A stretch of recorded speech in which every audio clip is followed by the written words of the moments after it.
Il est strasbourgeois, il a grandi au Neuhof, et c'est au Neuhof justement qu'il est venu présenter son premier film en tant que réalisateur. Pour Radio Arc-en-Ciel, on a rencontré Abdel Malik.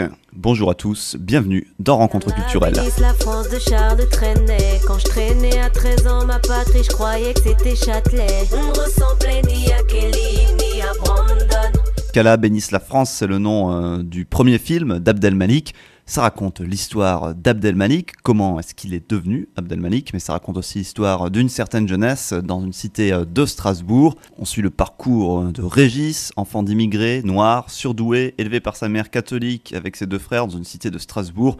Entre délinquance, rap et islam, il va découvrir l'amour et trouver sa voie. Qu'Allah bénisse la France, c'est surtout un grand film sur la tolérance. Et on a eu la chance de rencontrer Abdel Malik au Neuhof, chez lui. Il était accompagné des acteurs Marc Zinga et Sabrina Ouazami, qui jouent respectivement Abdel Malik et Nawel. Et on leur a posé plusieurs questions sur ce film. Ce film, c'est aussi et avant tout un acte de cinéma.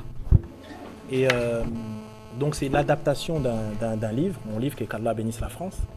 Et l'idée c'était évidemment de raconter, c'est à 80% le livre, mais l'idée c'était pas de mettre à l'écran tout ce qui est dans le livre. L'idée c'était de faire un bon film en fait.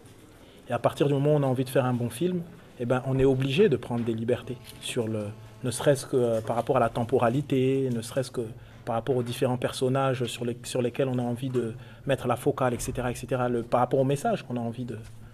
Donc d'entrée, lorsqu'il a fallu faire ce travail d'adaptation, eh ben, j'ai adapté le livre. Voilà, ça s'appelle l'adaptation. La réalité, c'est que j'ai toujours été un passionné de cinéma, autant passionné de cinéma que de littérature ou de musique. Après, il a fallu le temps. C'est vrai que...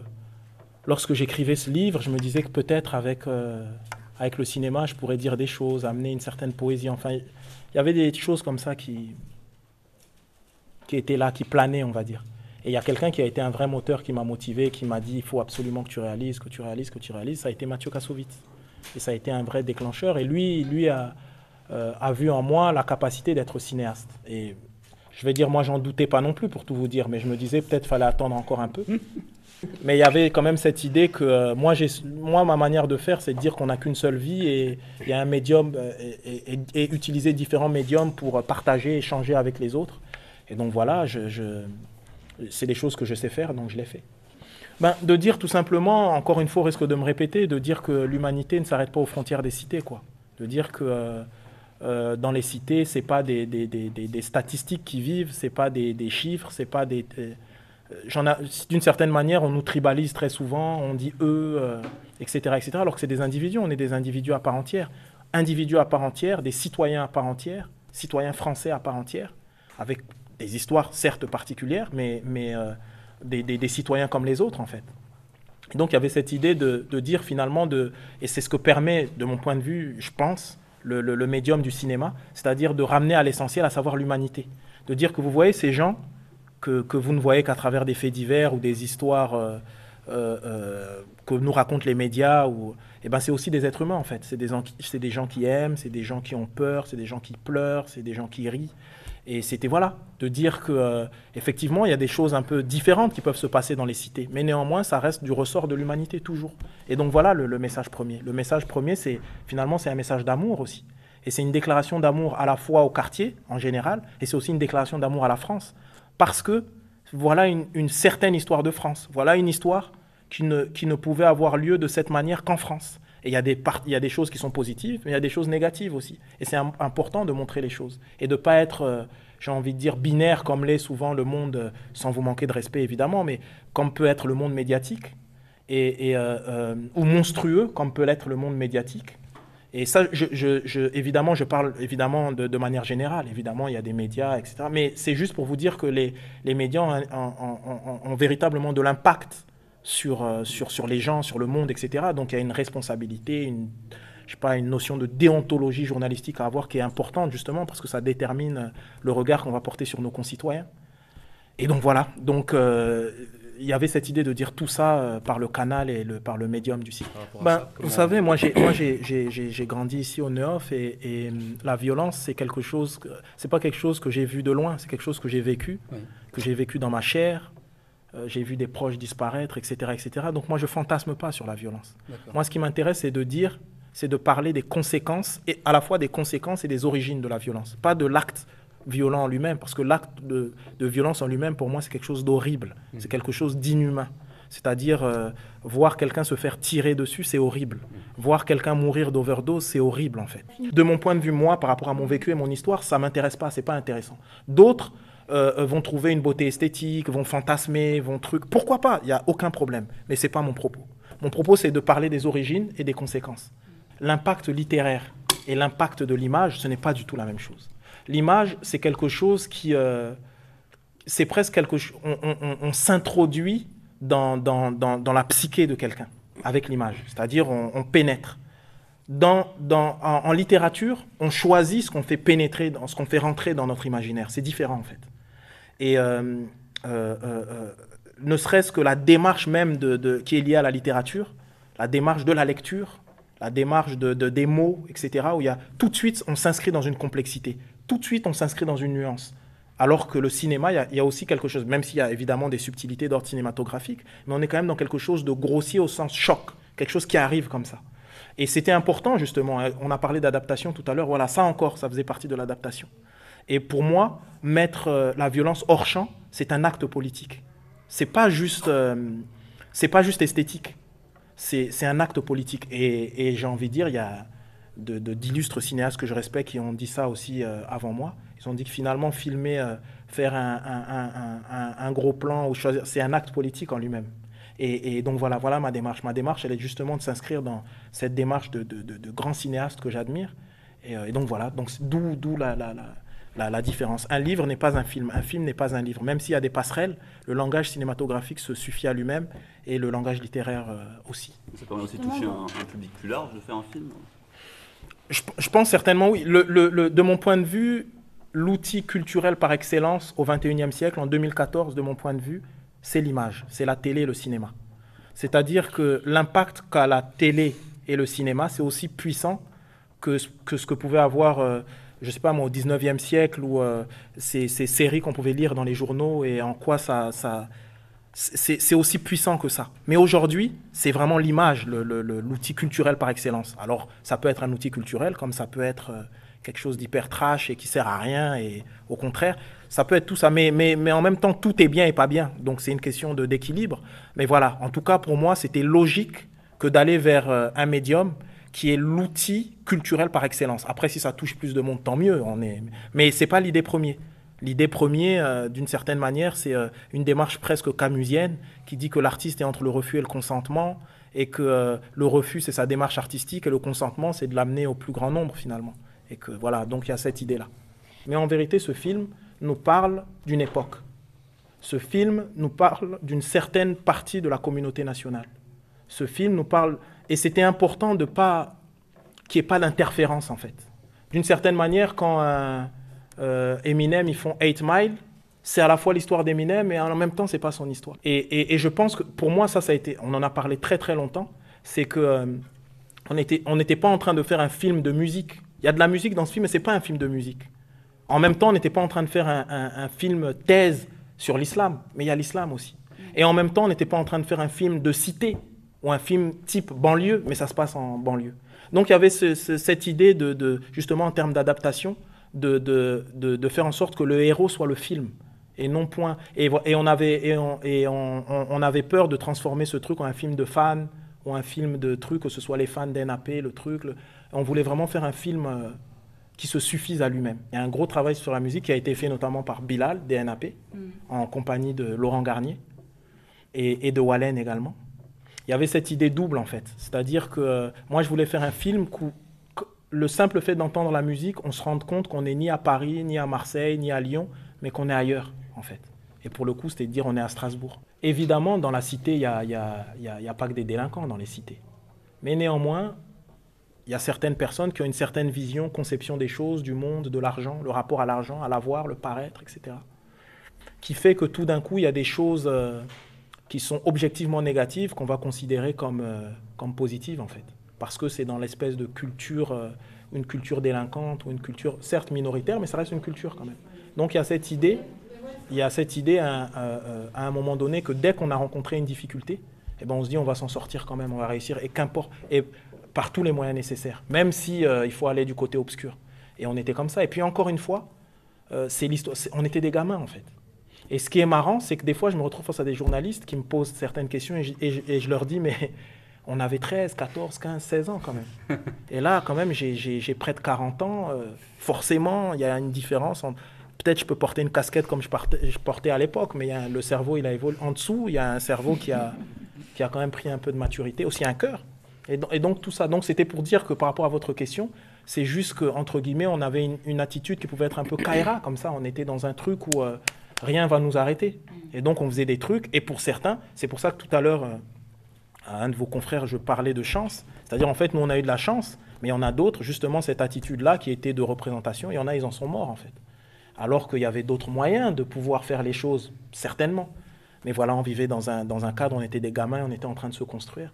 Et il y a certaines choses qui étaient des jeux. Et ces jeux, pour certains, sont devenus des drames. Et le cas de l'interview, là, il est particulier. On est au Neuhof. D'habitude, on ne fait pas les interviews. Ça se fait en général dans les hôtels, ce genre de choses. C'était important de venir ici dans le cadre du film. Mais la question, elle se posait même pas. C'était obligé, je veux dire. Et d'autant plus de le faire au Centre social et culturel du Neuhof. Imaginez-vous qu'ici, il y a une vingtaine d'années, 25, on était là, on répétait, on faisait nos trucs, on rêvait de devenir... Qu'est-ce qu'on allait faire? Est-ce qu'on allait réussir à sortir un disque? Avec NAP, on a fait quelque chose d'incroyable. On a été le premier groupe Je me rappelle, il y avait un autre groupe, c'était le groupe de Rodolphe Burger, c'était Katonoma. Nous, c'était une espèce de référence. On se disait, eux, ils ont réussi à amener leur truc... c'était du rock, etc., hors de Strasbourg, de l'Alsace, etc. Et nous, on va faire la même chose avec le hip-hop, avec le rap. Donc, et ça s'est passé ici. Les embrouilles, quand on disait, oui, allez, il faut sortir, vous n'avez plus le temps, les trucs et tout ça, on a tout fait ici. Donc, pour moi, déjà, tourner ici, c'était normal parce qu'il fallait tourner in situ. C'était important encore une fois, je parlais de cette espèce de réappropriation du truc. Mais il y a aussi cette idée de mettre en lumière des zones qu'on ne met souvent en lumière que négativement. Par exemple, là, vous êtes dans des locaux magnifiques. Là, on est dans...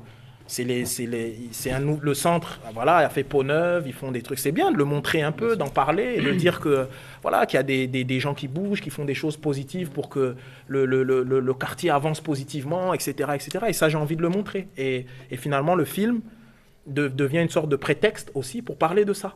Et dans un autre cadre, je ne sais pas si vous serez venu, si j'avais dit, c'était pas pour présenter le film par rapport au film, on se dit, parce que je me suis retrouvé dans les cas de figure où je voulais amener des médias au Neuhof et ils disaient non, mais c'est pas... Il n'y a pas de voiture qui brûle, il n'y a pas de truc. Et ça, c'est du vécu. C'est pas un truc que je dis comme ça pour... On admire, j'avais juste pas envie de trahir et Malik et Nawel parce que j'ai été choisie et que je suis un petit peu, en tout cas, j'essaie d'être son miroir. Après, moi, on a deux personnalités assez différentes, mais moi, c'était un travail sur le jeu qui était plus...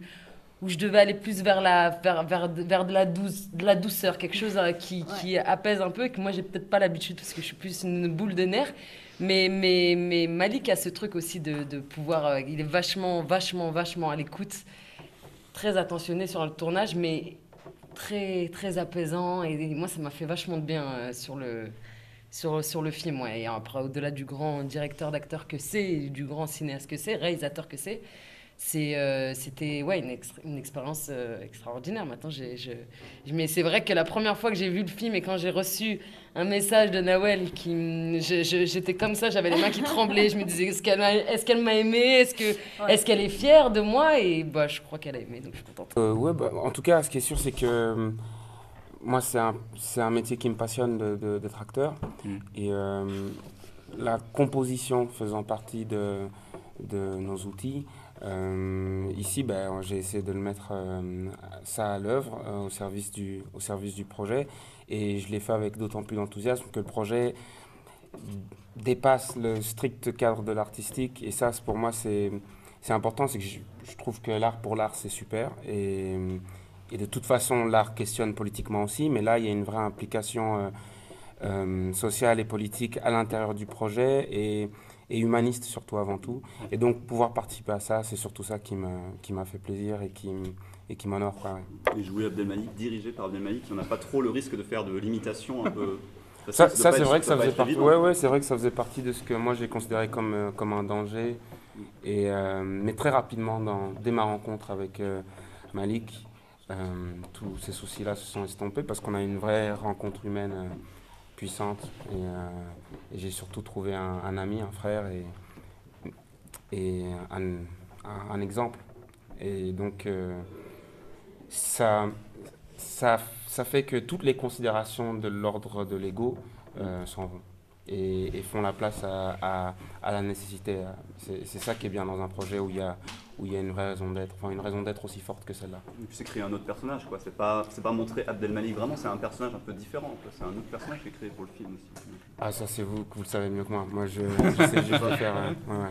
Vous savez, je vais vous raconter juste une anecdote. On était à Toronto, au Festival de Toronto, et on a eu le prix de la critique là-bas. Et j'étais dans la salle comme ça, le film était projeté, je voyais le Neuf, mon quartier, je voyais les gens de la cité, et on était là-bas à Toronto et il y avait un standing ovation, les gens applaudissent comme ça et tout. J'étais vraiment ému parce que je disais voilà, on a montré qu'on vient du Neuf, mais on peut... que à chaque fois, nous, c'était notre discours quand on était plus jeune, quand on a commencé la musique justement avec Canapé, on disait que venir d'une cité, c'est pas une fatalité en fait, au contraire, c'est une force. Et que ça peut nous amener loin.